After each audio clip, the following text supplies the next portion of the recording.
Oke, Assalamualaikum warahmatullahi wabarakatuh. I'm Eliza Priya. I'm a student majoring in English Education Department. I'm 3 semester. Okay, I will read my summary of Chapter 4, The Psychology of Second Language Acquisition. Language and the brain nation. That particular location in the brain may be a specialist for language function that but at least into the 19th century. First, how independent are the language of multilingual speakers?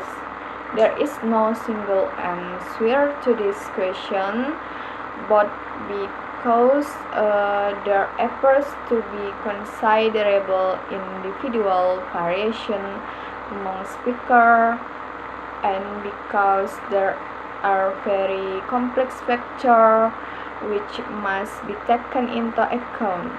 2. How are multiple language structures organized in relation to one another in the brain? Are both language stored in the same areas? Again, there is considerable variation among speakers for at least some multilinguals. It appears that L1 and L2 are stored in somewhat different areas of the brain, but both are predominantly probably involving areas of the left hemisphere. However, the right hemisphere might be more involved in L2 than in L1. Okay, learning strategies. Differential L2 outcomes may also be affected by individuals' learning strategies, i.e. the behaviors and techniques they adopt in their efforts to learn a second language. Selection from among possible strategies is often a conscious choice on the part of learners, but it is strongly influenced by the nature of their motivation, cognitive style, and personality, as well as by specific contexts of us and opportunities for learning. The other variables we considered earlier in this section, access and aptitude, also play a role in strategy selection.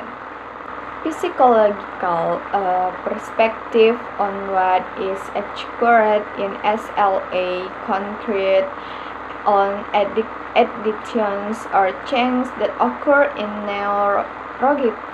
neurological makeup and on how the multilingual brain is organized.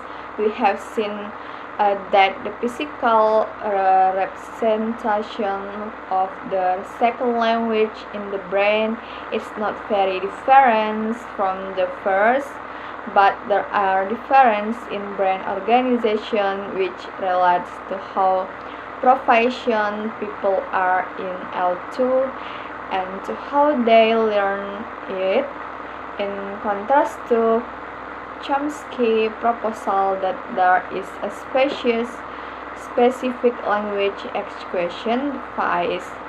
The psychologists surveyed in this chapter generally feel how second language are learning are as involving the same process as the acquisition of other areas of complex knowledge and skill. E-learning is learning. Some consider the process to be largely a matter of abstract rules of principle, and some to be more a physical, neurological development of associative networks and connection. The question of why some learners are more successful than others led to the examination of difference in the learner themselves, we find that language learning outcomes are influenced by attitude and motivation. Other factors in individuals' learning style and strategies can correlate with degree of success in SLA, but we can be much lesser of claims for causative relationship. Humans are inherently social creatures, and it is difficult to access individual cognitive feature in language learner apart from the influence of the learner total social context to which turns. Okay, that's enough my summary. Okay, thank you, and assalamualaikum warahmatullahi wabarakatuh.